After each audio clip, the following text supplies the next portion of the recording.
Bendito Deus, eterno Pai, congregados no nome de Jesus Cristo, para um momento de adoração, pois Tu és merecedor, digno de toda honra e de todo louvor. Pedimos, ó Deus, preparar-nos o nosso espírito para agora um momento essencial, que é de ouvir do Senhor a palavra.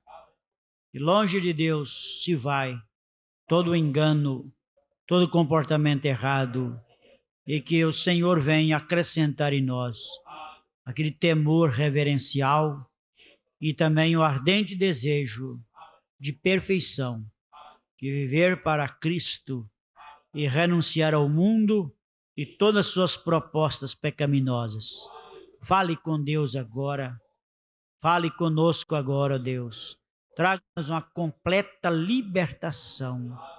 Todo mal seja vencido, toda opressão e todo espírito contrário à Tua palavra está dominado nesta hora, em nome de Jesus Cristo. Amém, Senhor. Amém. Um bom dia no nome de Jesus Cristo.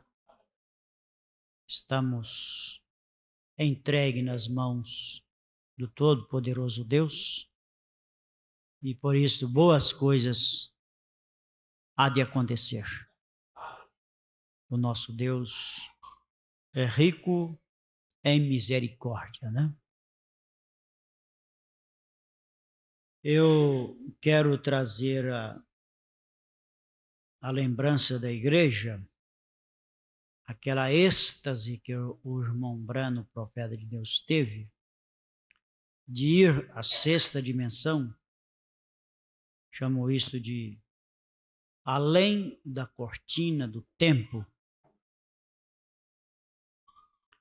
E ele, depois de ter essa experiência, ele disse assim: tenho certeza, Senhor, que se esta pequena igreja, esta manhã, pudesse simplesmente vir além da cortina, nenhuma aflição haveria entre eles. Jamais poderia haver nenhuma enfermidade, nada senão perfeição. E ela está apenas a um fôlego entre aqui e ali. Desde os de idade velha até aos jovens, do tempo da eternidade, do cansaço do amanhã e da tristeza de ontem, até o tempo presente da eternidade em perfeição. Eu li neste relato, sobre além da cortina do tempo. Bom, mas sempre Deus cobra de nós mais aperfeiçoamento naquilo que já conhecemos e daquilo que nós fazemos para Ele. Claro, fazer algo para Jesus é fazer algo para os seus filhos aqui. Tudo que fizerdes a um desses meus pequeninos, a mim o fizeste. Então, pensando neste aperfeiçoamento de conhecimento, de nosso comportamento cristão, vamos lembrar aqui um detalhe sobre uma afirmação do irmão Brana sobre casamento. Pergunta e resposta número 3. É a pergunta de número 18. Pergunta de número 18, livreto. Pergunta e resposta 3. Vou ver aqui. Nós nos casamos há 21 anos atrás pelo juiz de paz. Foi isto errado? Isso é casamento só na lei, como é conhecida, né? A igreja não foi envolvida naquilo. Sempre que há casais com isto na vida deles, eu digo, os irmãos aguardam e quando houver uma oportunidade, vocês se manifestam e a gente vai fazer isso por vocês, né? Mas só lá, passando pelo cartório, o profeta disse, sim, foi errado você fazer aquilo. O casamento pertence à casa de Deus. Pois deve ser bem entendido, o casamento pertence à casa de Deus. Isso aqui não está estabelecendo de que o casamento só pode ser feito aqui, na igreja. Por causa dessa expressão, casamento pertence à casa de Deus. Eu entendo que a casa de Deus aqui está se referindo ao sacerdote, né? Ao ofício sacerdotal, pastoral. Ele pode ser feito numa sala do escritório, na casa do pastor, na casa daquela irmã, na casa daquele moço, pode ser debaixo de uma árvore. O irmão Brennan fez nos seus 2 quartinhos, no período que ele foi viúvo, por mais de 5 anos, veio aquele casal pobre e ali, naqueles quartinhos, dos 2 quartinhos que ele morava, ele fez o casamento. Então ali não era a igreja, mas estava ali alguém que tinha o ofício sacerdotal, pastoral para a ministração daquele casamento. Por isso, não deixou de ser a casa de Deus no assunto. É um ofício, né? Ministrando aquele casamento. Agora, como às vezes chega a etapa do noivado, como ontem uma moça, né, de uma outra cidade, quero ficar noivo, aproveitando o feriado e tal, o noivo está aqui. Meu pai pode orar por nós? Pode, irmã, não tem problema, né? Passa aí entre vocês mesmo, né, o noivado, entre famílias, depois a gente avisa a igreja, né, que estão noivos. Então até aí tudo bem, não está necessariamente, não precisa assim de envolver o sacerdote, o pastor, naquele assunto até aí. Agora, impor as mãos para unir um casal e invocar as bênçãos de Deus, sim, isso aí cabe a quem tem este chamado. Amém? Você sabe, ter o chamado de Deus para prestar serviços na casa do Senhor, esse chamado de Deus, ele é interessante, eu não tinha despertado para isto. Uma vez, o veterano pregador dessa mensagem da Venezuela, eu não sei se ele ainda está vivo, mas até há pouco tempo fiquei sabendo, com seus 81 anos de idade, ainda estava em pleno exercício do ministério, que é o reverendo irmão Oscar Galdona. E ele diz assim que nós temos problema em nossas igrejas, porque às vezes nós colocamos na igreja para fazer determinados serviços, nós sempre pensamos em quem sabe fazer. Em quem sabe fazer. A escolha muitas vezes recai aí. E ele disse, não é a questão, é quem sabe fazer. Quem tem o chamado de Deus para aquilo. Ele diz, aí uma diferença muito grande. Porque saber fazer uma coisa, o irmão Branham respondeu que as mulheres, tem muitas mulheres que sabem pregar. Se colocar elas aí, elas dão show de pregação, de palestra, tem muitos homens. Elas sabem. Eu disse isso até devido até a algum signo que algumas delas nasceram sob aquele signo e que lhe facilita isso. Sabe. O irmão Branham diz a mesma coisa. Eu sei pegar meu revólver, meu rifle, e acertar um tiro e matar alguém. Mas eu não posso.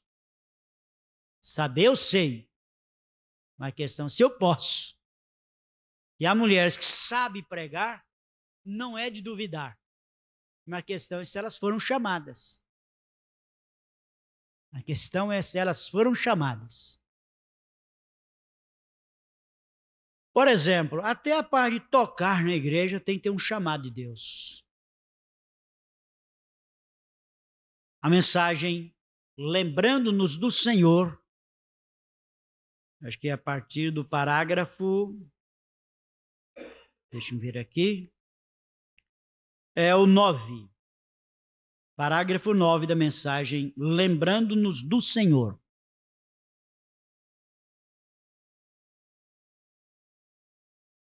E você sabe, esses instrumentos são trombetas.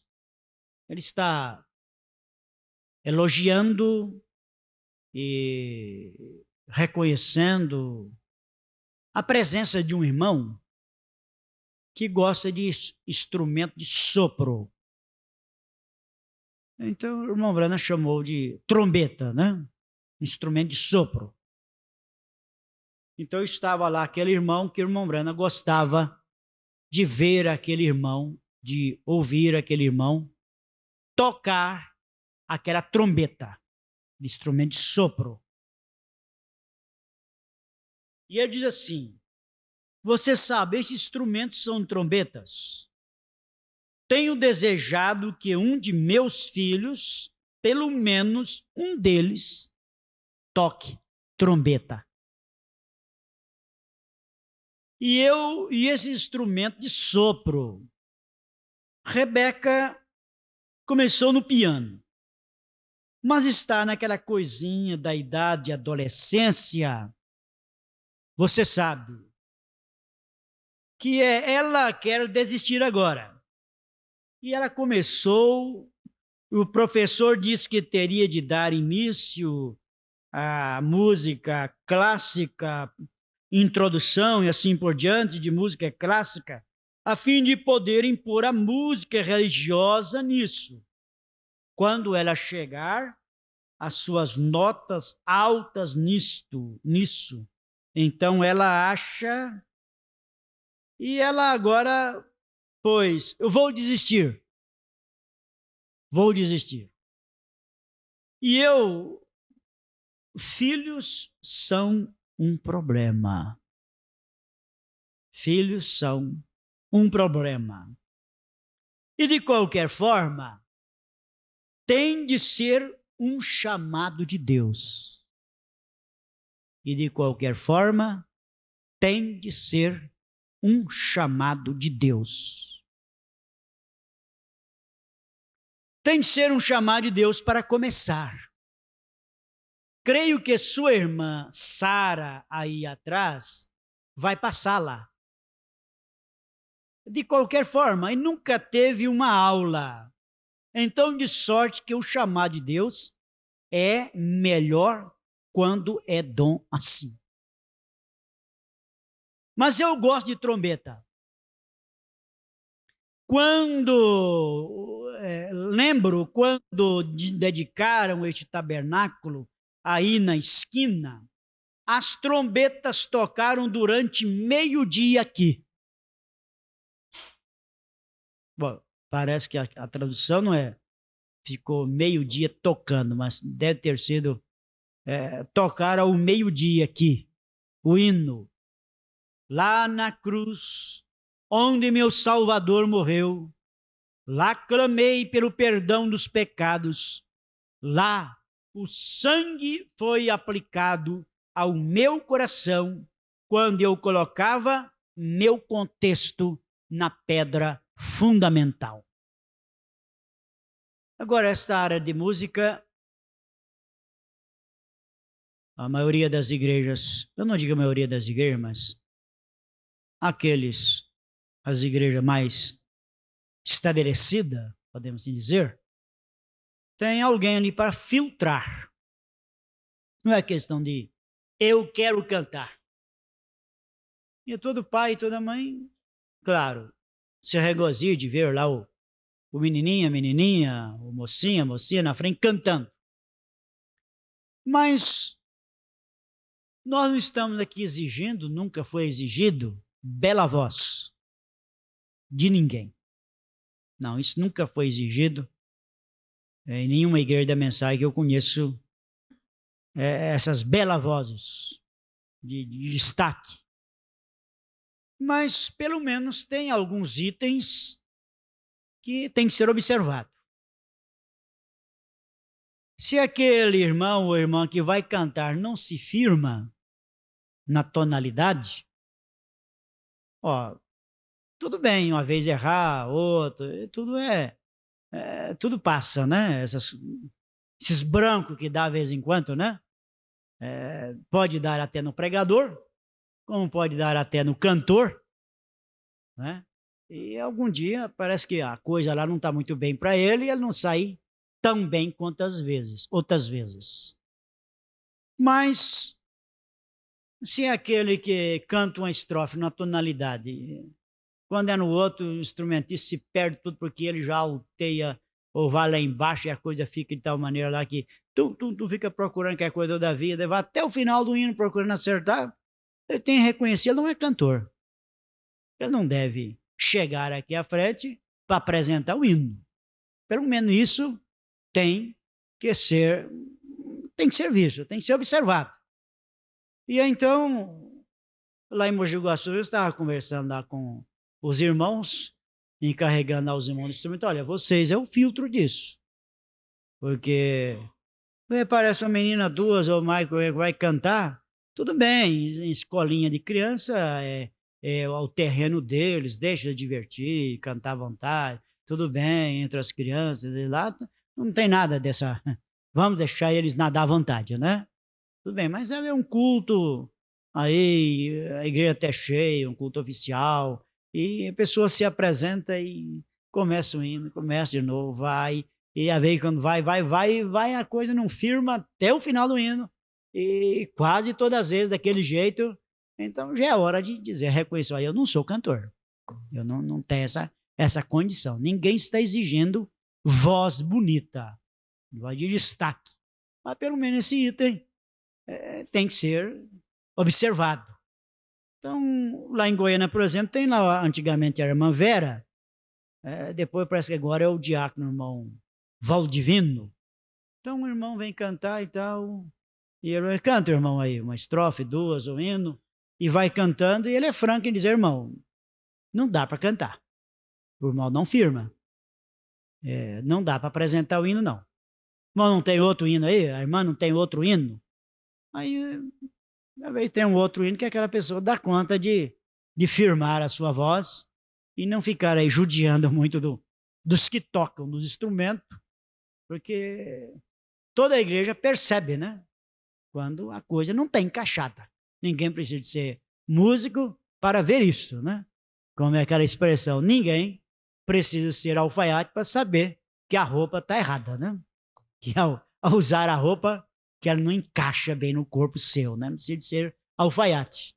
Não precisa ninguém ser motorista para entrar num carro e saber que o fulano e tal não dirige bem.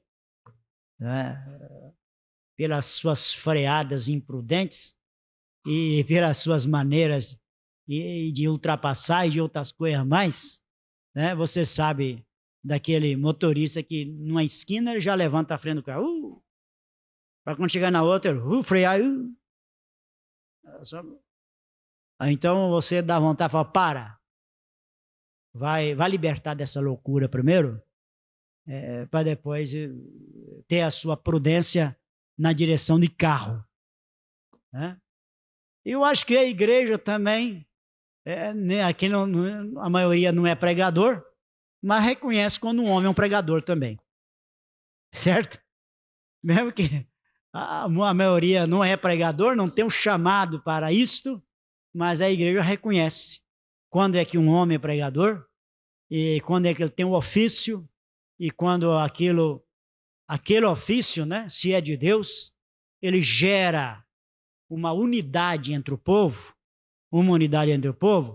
ainda que venha tantos ataques para ver se disfarcela aquele rebanho e divide, faz aquilo ali, você vê que o povo se assegura naquele dom. Amém? Naquele chamado.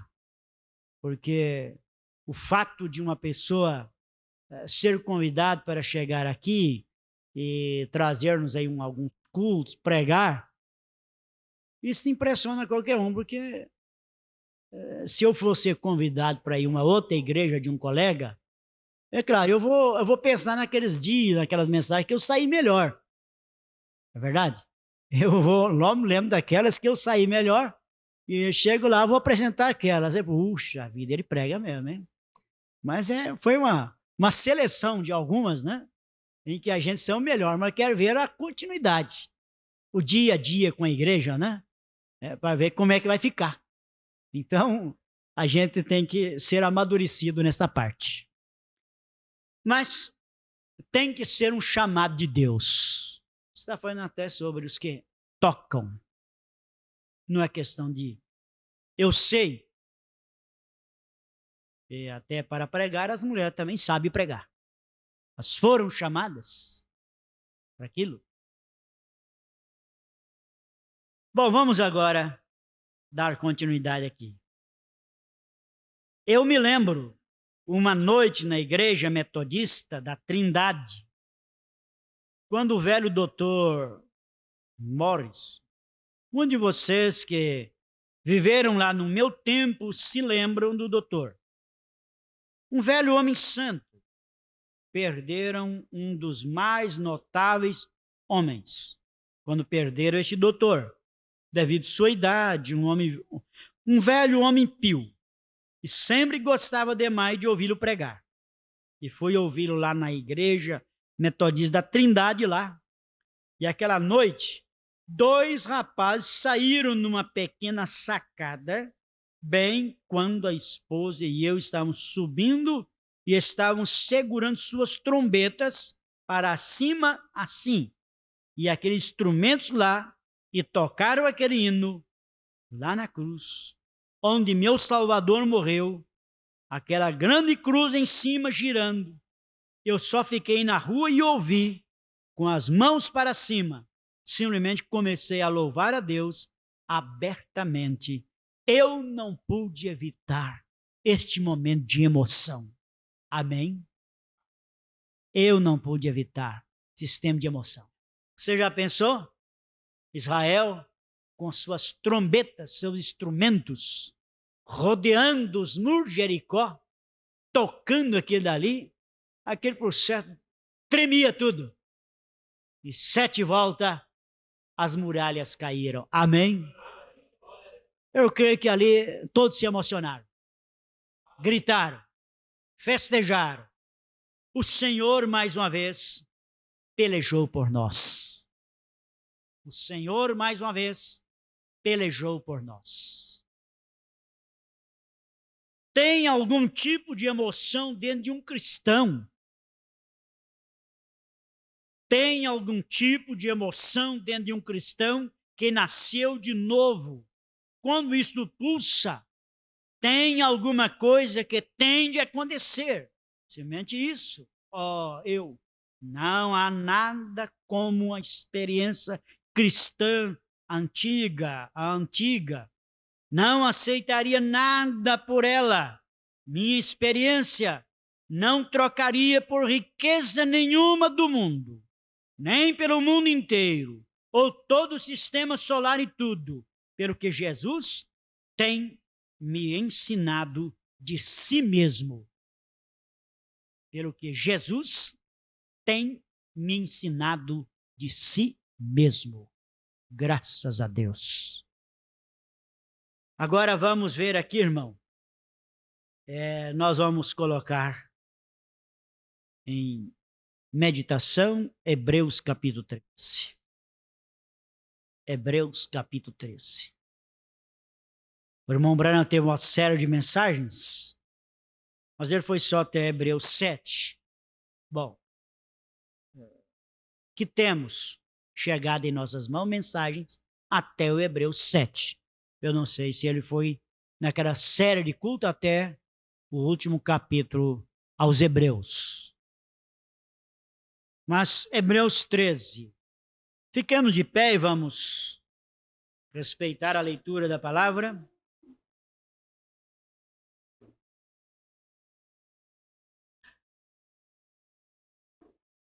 Hebreus 13. Só o primeiro verso e o 2.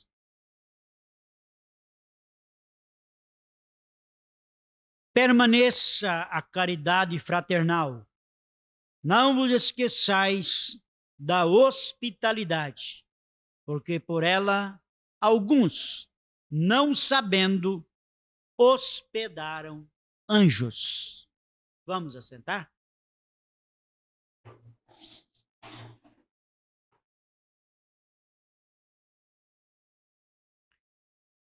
O primeiro verso. Permaneça a caridade fraternal. A tradução, que não aparece a palavra caridade, mas amor. O que é a mesma coisa? Permaneça o amor fraternal. A mensagem estatura do homem perfeito, o irmão Branham nos ajuda a entender o que é o amor fraternal. Parágrafo de número 229. Quando chegamos ao amor fraternal, em qualquer assunto que se esteja discutindo, ponha-se você no lugar do outro irmão. Isso aqui é amor fraternal. Ser capaz de qualquer assunto que estiver discutindo, você colocar no lugar daquele irmão. Pedro perguntou a Jesus: Senhor, quantas vezes perdoarei a meu irmão que pecar contra mim? Até 7. Jesus lhe diz: não te digo até 7, mas até 70 vezes 7. Isso é São Mateus, capítulo 18, verso 21 e 22. Isso é amor fraternal. Agora, se você vê um irmão que está todo transtornado, não seja impaciente com ele, mas benigno. Esses transtornos chegam de tantas formas, de tantas maneiras, esses transtornos, tanto na vida conjugal, na vida financeira, porque a vida financeira, na mesma hora que a pessoa tem, aquilo pode sair das suas mãos. Essa semana mesmo pousou em casa um irmão que se condói muito de um outro irmão que tinha um grande patrimônio. Os irmãos que passaram por São Paulo sabem quem se trata, né? Não é maledicência, mas se trata-se do irmão José Jaime, né? Os irmãos que passaram por São Paulo conhecem esse irmão. Creio que ele tinha um patrimônio aí, a sua casa, os seus carros, mais de R$1 milhão. Porque só a sua casa era calculada em mais de 400 mil, o valor daquela casa. E segundo consta dos irmãos, em 30 dias apenas, tudo aquilo saiu das suas mãos. Pouco mais de 30 dias. Última coisa que sobrou foi um caminhão. E ele disse assim, bom, agora, ele é um irmão assim, forte, alegre, né? E ele disse, bom, então agora eu tenho um caminhão e eu vou trabalhar com este caminhão. Que saiu na rua pegar o caminhão, tinha roubado o caminhão. Mas eu tenho um seguro no caminhão. Foi lá e pegou o seguro, tinha uma semana, tinha vencido. Última coisa que saiu da sua mão. E os irmãos chegam a dizer, parece que esse é o nosso Jó, aqui de São Paulo. Hoje ele é lavador de carro, dos carros do seu irmão, lá numa cidade de Minas Gerais. Mas tem algo assim misterioso com aquele irmão, como os irmãos sabem, os irmãos lá de São Paulo contam.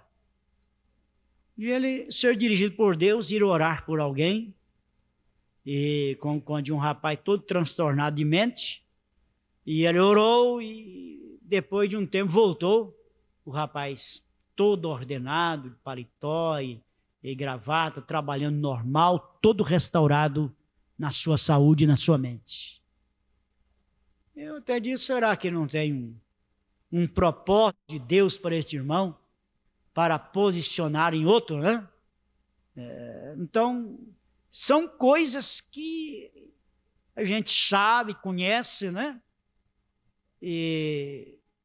Então, esses transtornos que chegam de surpresa na vida das pessoas e que, às vezes, quando esses transtornos chegam, parece que nós, com facilidade, a gente está vendo a mão de Deus, está vendo o juízo, está vendo o que ele está colhendo. A gente deve pensar até 10 antes de chegar a fazer estas afirmações. Antes de fazer essas afirmações. Então, transtornos, um irmão assim transtornado. Ele diz, amor fraternal. Se você vê um irmão que está todo transtornado, não seja impaciente com ele, mas benigno. Isto aqui é amor fraternal. Por isso, o verso 1 de Hebreus 13. Permaneça a caridade fraternal. Amor fraternal. Não vos esqueçais da hospitalidade, porque por ela alguns, não sabendo, hospedaram anjos. Eu não tenho definição se estes anjos aqui se tratam de anjos celestiais ou se trata de mensageiros de Deus aqui na terra, na ministração da palavra, né? Lembrai-vos dos presos, lembrai-vos dos presos, como se estivesseis preso com eles. E dos maltratados, como sendo vós mesmos também no corpo. Irmão, pega aquela mensagem, sua vida do Evangelho. Pega ela para mim, ela amarela. Quando se trata aqui sobre presos, preso não se entende unicamente aquele que foi julgado pela justiça aí, sentenciado, e está lá atrás das grades, cumprindo a sua sentença, quer ser 1 ano, 5, 10 ou 20 ou mais. Não, aquilo é apenas um tipo de prisão. Mas tem outras pessoas que estão em prisões. Tem aquela visão do irmão Branham, e ele orava dizendo assim, de uma visão, que ele vendo a casa do inferno, e pessoas gemendo, querendo libertação. E ele se posicionou de pé e gritava, casa do inferno, solte-os, em nome do Senhor Jesus Cristo. Amém? Presos. Agora aquele traz das grades, tem deles que merecem e precisam ficar a vida inteira lá mesmo. Mas não é maldade isto? Não, não é. O irmão Brana é quem confirma isto. Eu vou pegar lá a mensagem e eu vou ler isso para vocês. Agora outros lá, atrás das grades, que o irmão Brana tinha pena deles. Tratava de inocentes. Ele não falou daquele irmão, daquele moço, já tinha alguns anos preso e ainda faltava um bom tempo para terminar a sua sentença, a sua pena. E aquele moço não era devedor. O irmão Brana teve muita compaixão daquele rapaz e disse que ele continuava orando por aquele rapaz.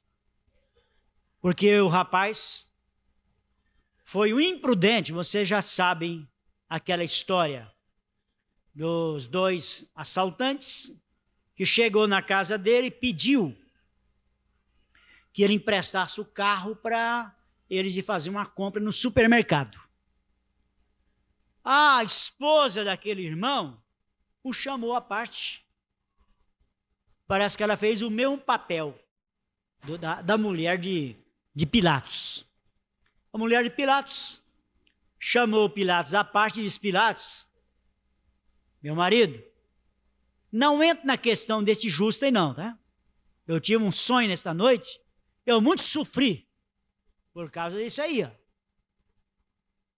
Ô irmão, eu estou crendo que aquela mulher daquele governador Pilatos, ela vai ser contada naquela grande multidão de pessoas que entrarão na vida eterna pela bondade, pelos atos de bondade que eles fizeram com os filhos de Deus. E eu espero ver aquela irmã lá do outro lado da vida eterna. Ela não aceitou o que fez contra Jesus. Mas esses dois bandidos chegaram na casa do irmão, empresta o carro para eu fazer uma compra. Aí a mulher chamou ele à parte de: olha, não faça isso não.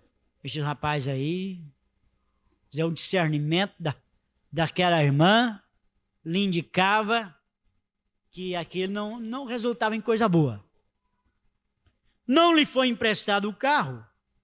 Ele disse: então vá conosco lá. Então o irmão foi. Aquele rapaz foi. Acompanhou lá naquele mercado. Ao chegar lá, os rapazes já sacaram das suas armas e já fez o assalto. A polícia veio e pegou os dois assaltantes e o moço que levou eles lá, inocentemente. E aí no interrogatório o rapaz não deu conta de ter respostas satisfatórias que convencesse lá as autoridades que ele não fazia parte. Que perguntava: você não estava lá? Estava. O carro não é seu? É. Não foi você que levou? Foi. Então, recebeu a mesma sentença, que cooperou com aqueles dois. E, no entanto, ele nem sabia do que aqueles dois rapazes iam fazer. O irmão Brana orou muito, lamentou muito por este preso nesta condição. Inocente. Mas, no entanto, aqui no parágrafo 98 da mensagem, é sua vida digna do Evangelho?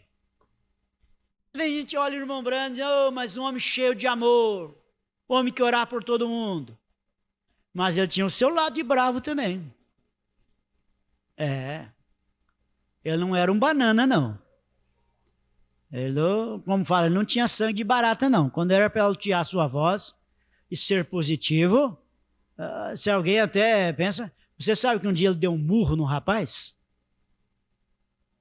Verdade. Um dia, ele levantou, tinha uma desordem na frente da casa dele e foi ver... Lá nos Estados Unidos, naquele tempo, eles chamavam de Oswaldo, né? O Oswaldinho. Hoje, dá tanto nome aí desses rapazinhos que tem esse comportamento. Hoje está falando que é espírito de funk que fala, né? Funk. Mas que coisa, né? O tal de espírito de funk que aparece. Aqueles rapazinhos que põem aquelas calçonas largas e aquela camisona que vai até quase o joelho, né? E um negócio preto pendurado no pescoço. Eles pegam esse espírito lá da escola. E se não tiver cuidado, eles vêm para a igreja também. E chuta um, e empurra o outro, e é aquela coisa tudo, né? E esse espírito assim, que parece que é o espírito da era. Então, naquele tempo apareceu lá, naquele tempo falava o Oswaldo, né? E o irmão Branco levantou que viu uma desordem na calçada da casa dele. E você levantou cedo, tem dia que a pessoa levanta mal, meio humorado, né? O irmão levantou e deu um murro no rapaz. E aí quando ele deu um murro no rapaz, ele levantou o rapaz, ô pai, você me perdoa, tá? Só isso aí. Aí depois ele lembrou de uma visão, que Deus tinha dado para ele uma visão, que quando aquilo acontecesse, que aparecesse uma máquina para fazer um serviço naquela rua e fizesse tal e tal coisa, modificação ali, era tempo ele pegar a sua mudança e ir para o oeste. Ele entendeu que era um cumprimento de uma visão e uma ordem para ele mudar.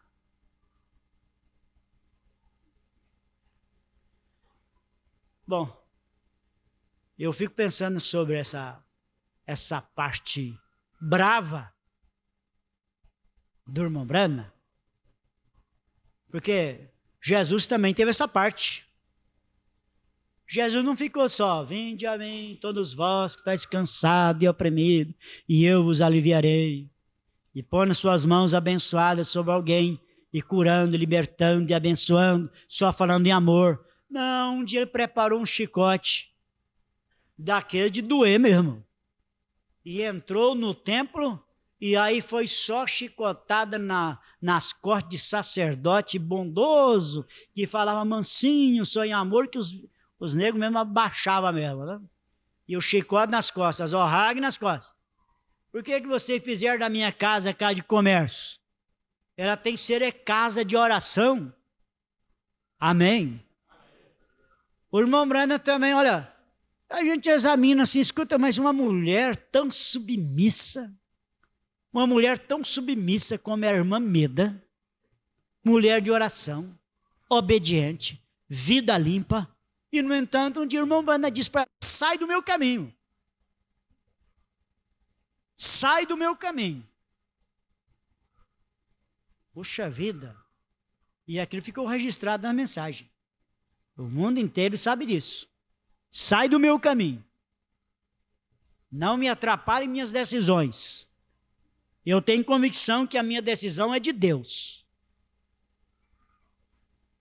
E aí tem mensagem que o irmão Branham diz assim, que Deus dê graça a cada marido para fazer sua mulher ficar no seu lugar. Se posicionar. Amém? Mas voltando sobre os presos, parágrafo 98 da mensagem A Sua Vida Digna do Evangelho, ele fala sobre o primeiro homicídio.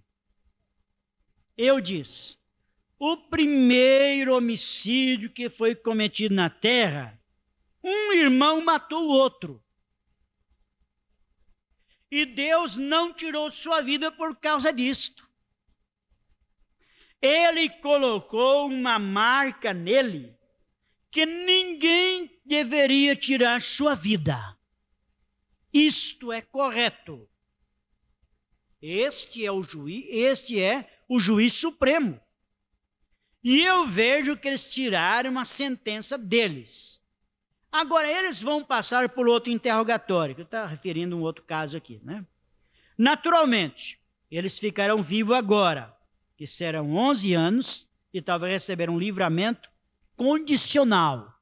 Eles são culpados. Ele está falando de duas pessoas que passou por um julgamento, júri popular, lá nos Estados Unidos. Certamente, eles são culpados. Agora veja, eles são culpados. Eles devem ser enviados para a penitenciária por toda a sua vida. Mombrana foi a favor disso. Eles devem ser enviados para penitenciar por toda a sua vida, mas não tirar suas vidas. Nenhum homem tem o direito de tirar a vida do outro. Não, Senhor, eu não creio nisso. Mas ter o lar por toda a sua vida, em certos casos, Mombrana foi a favor. Tem o seu lado. Sabe o que ele diz numa mensagem? Um homem que destrói uma família, um adúltero. Sabe o que a mamãe falou? Eu devia ser levado numa praça e castrado em praça pública. Ele falou isso na mensagem. Pô, mas agora parece que ficou... Sim, ainda fica mais forte. Uma vez ele falou assim, uma mulher que fuma, ela vale menos do que uma bala de um revólver para matá-la. Ela chega a esse valor tão baixo. Ele falou isto, não foi só uma vez que ele falou isso, não. A aversão que ele tinha de ver uma mulher, principalmente gestante, fumar. O anjo do Senhor não deixou ele fumar. O anjo do Senhor não deixou ele beber. O anjo do Senhor o manteve limpo e até o cumprimento total do seu ministério. Amém? Mas vamos adiante aqui. O verso 3.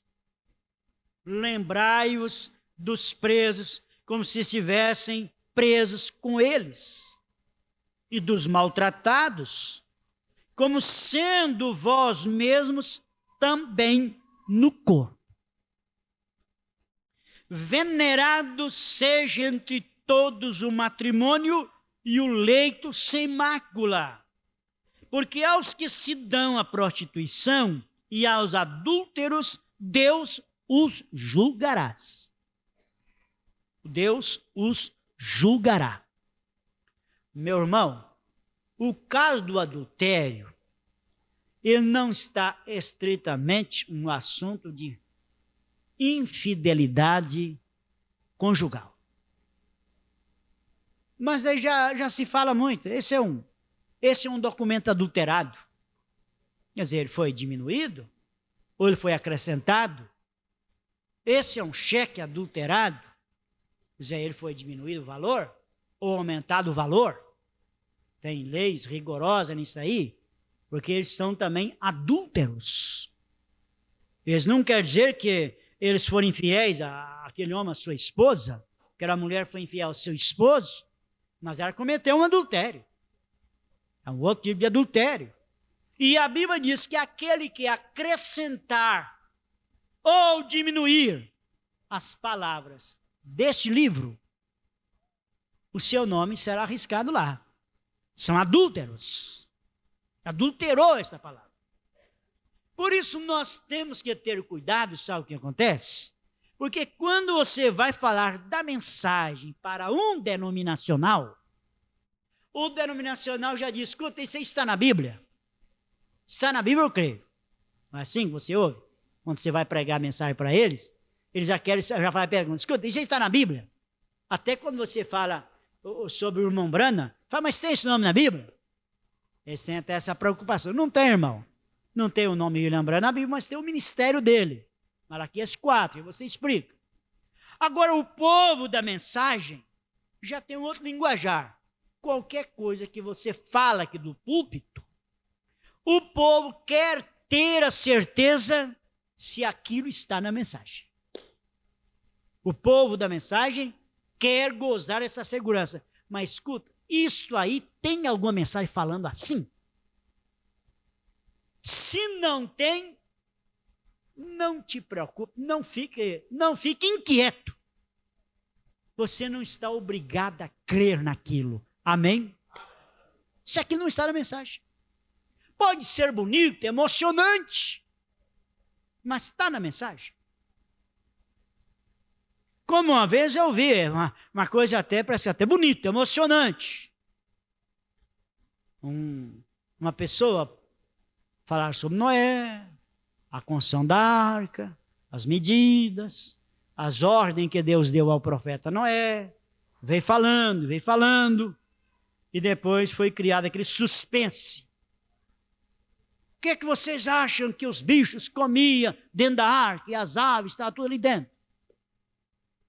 Bom, aí cria aquele suspense, aí a pessoa apresenta uma novidade. Ó, vocês querem ver? Gênesis 6 e versículo 21.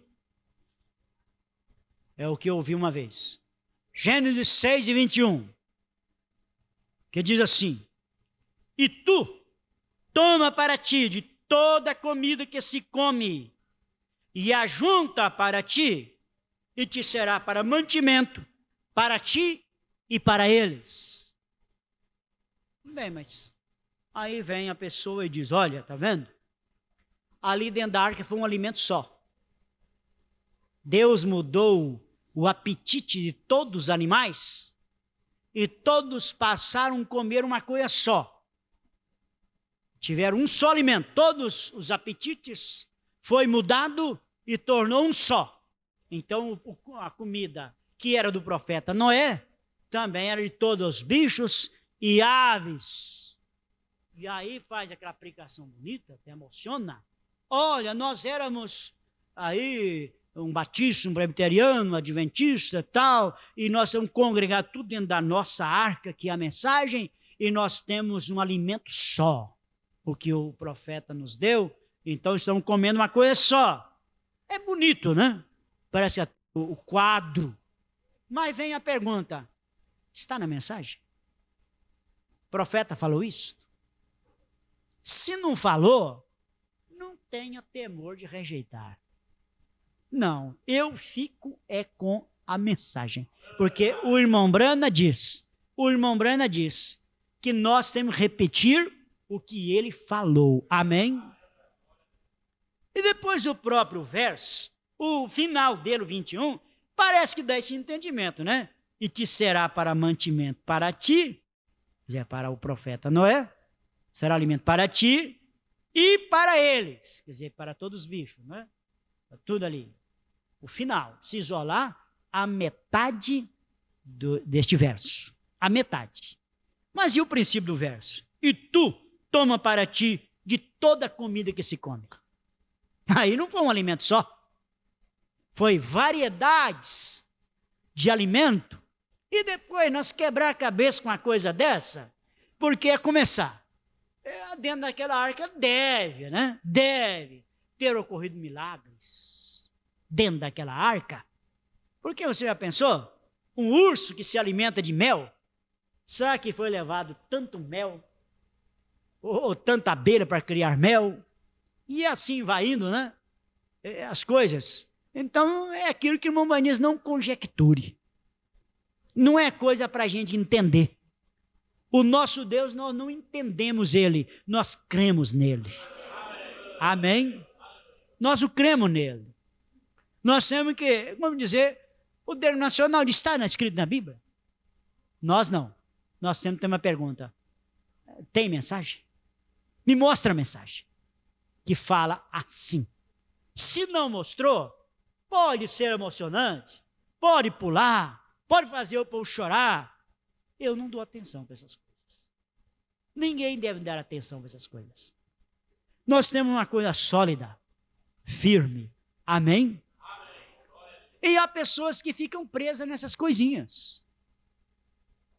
Preso nessas coisinhas. Deus nos chamou para a liberdade, irmão. Amém? Fechei a minha Bíblia, mas vamos abrir de novo. É o Hebreus 13, né? Vamos dar continuidade e já nós concluímos. Estava onde? Sobre os adúlteros. Aqueles que tira ou aqueles que acrescenta? E no caso mais sério, é os que tira ou acrescenta da palavra. Atos 2:38, o Internacional não tem jeito de tirar ele da letra da Bíblia. Não tem como rasgar essa página, pegar uma borracha e apagar Atos 2:38. Eles tiraram da prática, da obediência. Eles tiraram Atos 2,38 com interpretações, dizendo, não, isso foi só para os apóstolos, isso foi só para os judeus confessar a Jesus. Então, essa é a maneira de tirar, quando interpreta, quando dá seu parecer sobre aquilo que está escrito. Então, tirou. Vamos ver aqui o verso 4, né? Venerado seja entre todos o matrimônio e o leito sem mácula.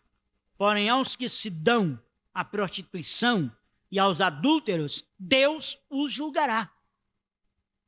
Sejam vossos costumes sem avareza.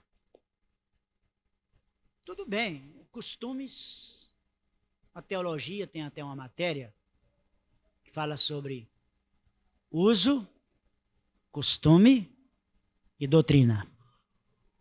Nessa teologia bate muito nisso aí. Uso, costume e doutrina. Nós não podemos fazer dos nossos usos uma doutrina. Cada um tem sua individualidade. Tem a maneira que ele veste, assim até contraria no gosto de outro, mas ele tem que estar em paz de que ele não está ferindo a palavra, que ele não está em uma falsa doutrina quanto à sua maneira de vestir, de às vezes até de alimentar. Tem vários costumes aí no caso, né?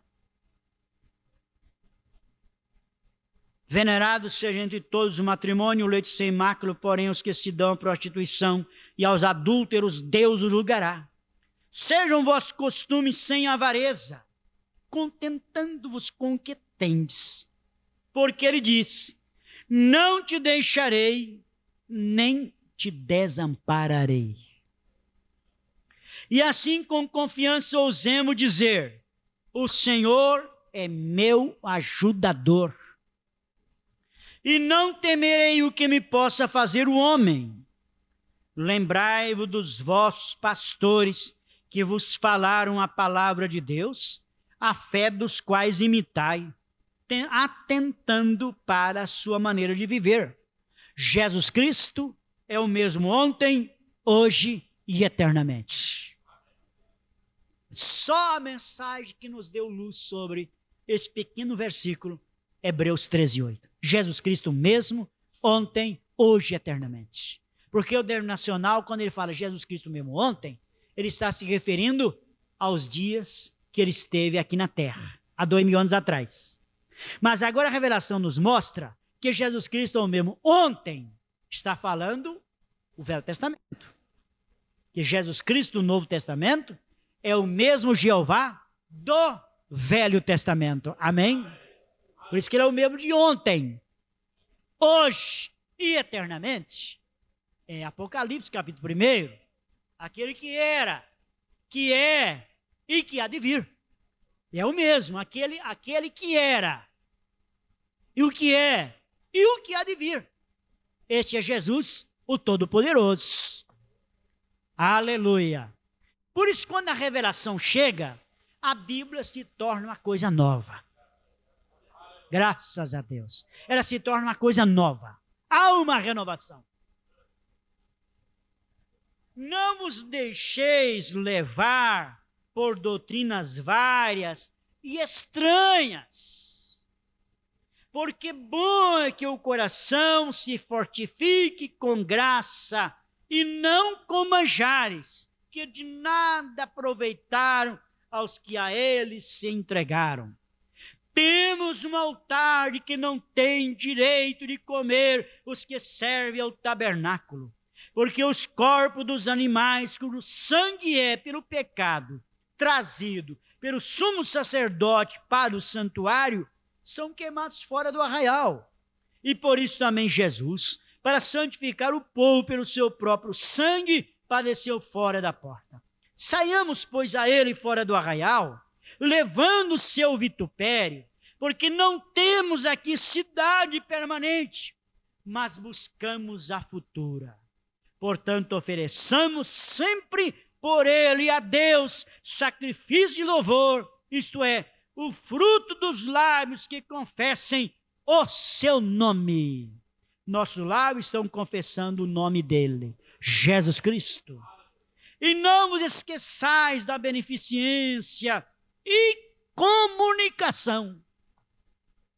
A comunicação contribui para a unidade. Aleluia. A comunicação, a Bíblia diz, comunicai os santos as vossas necessidades. Bom, mesmo que a ver não vá resolver, mas pelo menos ele dá o ombro para a sua cruz. Ele vai viver o problema com você, vai carregar junto com você aquele problema, se torna um, quando você comunica aos santos a sua necessidade. Amém? Sim. E não vos esqueçais da beneficência e comunicação, porque com tais sacrifício Deus se agrada. Aleluia. Irmão, eu gosto, assim, da leitura da palavra. Já estou terminando, porque sabe de uma coisa? A leitura da palavra, assim, ela promove um benefício muito grande para a nossa alma. Muito grande. Eu estava com isso aqui ligando a um fato, de que vivemos sempre guiados, liderados. Ele diz, nos primeiros dias de vida, há uma mão bondosa de uma mãe que nos ajudou a dar os primeiros passos. E aquela mãe se sentiu tão feliz. Se o pai daquela criança não estava em casa, ao chegar em casa, quase que é a primeira notícia que aquela mãe fala. Ô José, o Gabriel deu os primeiros passos. Vem aqui ver. Coloca o menino de pé. Se ele tenta a cair, levanta de novo. É a mãe guiando aquele filho para os primeiros passos. Depois daquela etapa, vem a vez do pai. É guiado pelo pai para obter sabedoria. Sabedoria. O irmão Branham fala nisto, nesta mensagem, liderança, sabedoria, é a vez do pai. Então você olha para o seu papai, todos nós, para acharmos sabedoria, porque ele é o cabeça da casa. E ele normalmente, não que ele seja mais inteligente, não, mas ele apenas é feito líder da sua família, de modo que seguimos o que o nosso pai diz para fazermos. Quando ele diz, agora filho, eu gostaria que você fizesse certa e certa coisa, então nós ouvimos porque é sabedoria. Às vezes aquele pai está envolvido até em coisa reprovada. Até em coisa reprovada. Ele chega a dizer, filho, não inicia, não aprenda a fumar, não. Porque o pai já entrou por isso e se deu mal. Eu ainda estou fumando, mas não fuma não, filho. O pai às vezes chega e fala para o filho, olha, não começa a beber não, que o dia que você quiser parar vai dar trabalho. O pai reprova o que ele está fazendo, mas ele dá uma palavra sábia para aquele filho. Não faça o que estou fazendo não. Você vai se dar mal. Oxalá que todo pai fosse sábio também em dizer assim para suas filhas que trabalham, o seu filho que trabalha, e fala, escuta aqui, olha, o papai nunca teve fé para ser dizimista. Porque é algo de receber fé mesmo para isso. Porque na ponta do lápis, ninguém dá conta. Não digo ninguém, mas a maioria não dá conta. É algo de receber fé. E fé é executar coisas impossíveis. O pai chegar e dizer, filhos, o papai nunca te recebeu fé ainda para ser dizimista. Mas, por favor, eu quero ver vocês sendo dizimistas lá na igreja. Um pai sábio, revelado, pelo menos não quer carregar a culpa. Vamos dizer, outra palavra está dizendo, eu estou roubando, mas eu não quero que vocês sejam ladrão, não. Papai está roubando do Senhor, mas eu não quero que vocês sejam isso, não. Pelo menos este pai devia fazer isso. Escuta aqui, você me ajuda na despesa, o que é certo? Você é minha filha, você é meu filho? Onde você dá dinheiro? Você já deu o dízimo lá? Você já está certo com Deus? Certo com Deus?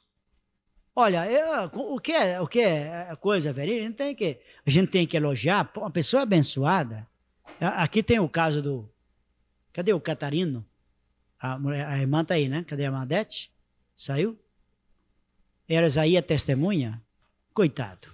Dominado pelo vício da embriaguez. Ele até foi trabalhar em casa, ele chora, né? Quando ele diz que eu luto, vai passando dias, e aquilo vai apertando, e vai entrando uma amargura, vai entrando uma depressão, e aí tem que beber. É a pessoa dependente. Vê se alivia. É preso da embriaguez, do vício. A gente que talvez nunca passou pela coisa, que às vezes maltrata uma pessoa assim. Mas que a gente tem que colocar na posição da pessoa, diz, oh Deus, muito obrigado, porque o Senhor não me deixou entrar por este caminho. Que o Senhor ouça a minha oração para tirar essa pessoa disso aí, desse problema. Mas a família dele é testemunha. Ele fica bravo, né? Ele diz, o que você recebe, vai lá dar o dízimo. O filho dele está aí para ver isso, não é verdade? Não vem na igreja, está lá na vida, mas existe toda a família. Você está dando o dízimo? Naquela condição. Isso aí. Nessa condição. Nunca foi libertado, uma vida assim. Vamos dizer, esse pai não merece ser respeitado? Mesmo na condição que ele está? Não merece ouvir uma palavra de sabedoria, de temor de Deus? Este homem um dia, ele vai ser alcançado por Deus. Amém? É verdade. Mas o papai, já estou terminando. Todos, primeiro a mãe guiando, depois a vez do papai. Então você olha para o seu pai, todos nós, para acharmos sabedoria, porque ele é o cabeça da igreja, da casa. Não que ele seja mais inteligente, mas ele apenas é feito líder da sua família. Uma vez um irmão ouviu do púlpito uma expressão certa. Você é o pastor na sua casa. Mas aquele irmão pegou aquilo, fez uma distorção e arregimentou a família, a sua maneira de crer, e cobrava da família. Eu falei, irmão, a expressão não foi isso. A expressão é você como um pastor na sua família. Mas você não tem o direito, vamos dizer, de receber o dízimo dos seus filhos, das suas filhas, e gastar. Quando você aplicar isso aí, você não tem direito de fazer a ceia e dar para os seus filhos lá, porque usou essa expressão. Quando fala você é como um pastor da sua família, está falando no sentido de liderança, de cabeça, de ser orientador. Então, nesse sentido, que é um pequeno pastor para a sua família. Sua família olha para você. Não que aquele pai seja inteligente, mas ele é apenas feito líder da sua família, de modo que seguimos o que o nosso pai diz para fazermos. Quando ele diz, agora filho, eu gostaria que você fizesse certa coisa, então nós o ouvimos porque é sabedoria. Mas ouça, está vendo? Ele aprendeu muito, aquele pai, ele aprendeu muito. e temos de perguntar-lhe para vermos o que ele tem aprendido. E então podemos tirar o proveito por o que ele tem aprendido. Ele nos diz, agora não vá fazer isso. Aquele pai diz, agora filho, não vá fazer isso, porque eu fiz isto e me dei mal. Filho, não se torne pai solteiro, não. Porque o papai tem uma experiência amarga disso aí. Hoje isso é um tormento na minha vida, é um tormento na minha família. Olha, isso não é coisa de se brincar. Pensa num casamento, pensa em formar uma família, não se dê a prostituição. Vá pela orientação da palavra, da Bíblia, você sairá melhor. Amém?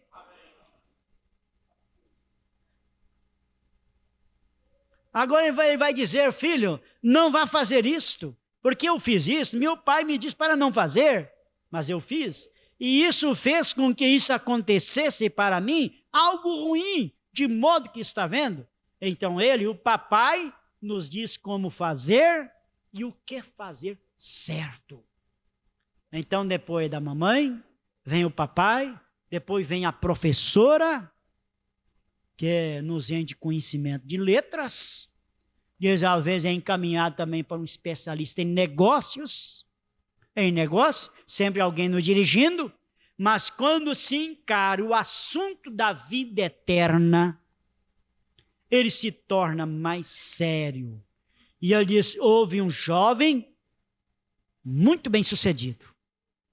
Seu pai, sua mãe, era rico, mas chegou o momento dele pensar na vida eterna.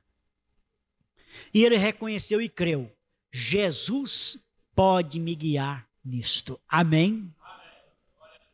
Porque lembre-se, você vai morrer algum dia, ou mesmo ser trasladado ao céu. E se você morrer antes de sua vinda, você será raptado primeiro. Você sabia disso? Você sabia que aqueles que estão mortos, se a mamãe ou o papai morrerem antes de você, e Jesus não vier em nossa geração, você sabe que estes, o papai e a mamãe, virão primeiro. Os que virão primeiro não é. Aqui não está falando William Branham, não. E fala que o papai e a mamãe, se eles morrerem, virão primeiro, glorificado, antes de você. Está vendo? A trombeta de Deus soará. E os mortos em Cristo levantarão primeiro. Então nós que estivermos vivos e restarmos, seremos arrebatados com eles. Nós seremos transformados assim. Temos que nos lembrar que isso é o principal na vida. Você entende agora? Isso é o principal na vida. O que temos que fazer é nos aprontar para nos encontrarmos com Deus. Fechamos nossos olhos. Aleluia. Senhor, se a criança rejeitar a liderança da mãe, creio que ela vai demorar a se firmar e aprender a caminhar. Se rejeitar a sabedoria de um pai, é também um desastre na vida.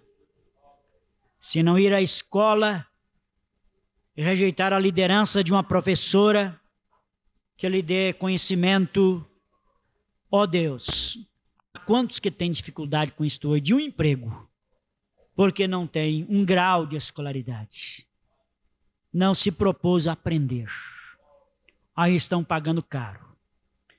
E aquele moço rico creu e olhou em Jesus, que ele era a pessoa que podia conduzir aos céus, conduzir a vida eterna. Mas houve uma rejeição da parte dele. Quando Jesus diz, falta-te uma coisa, vai, vende tudo que tem, dá aos pobres e terás um tesouro no céu. Ele saiu entristecido, porque tinha muitas propriedades. E o fim daquele rapaz foi o inferno. Pai, Jesus não está em carne nos nossos dias, mas Ele nos deu a sua palavra. E Jesus e a palavra. Resistir a esta mensagem é tomar o caminho para o inferno. Mas render esta mensagem, propor a viver esta verdade, é caminho para os céus, pois é caminho de paz, é caminho de libertação, é caminho de bênção.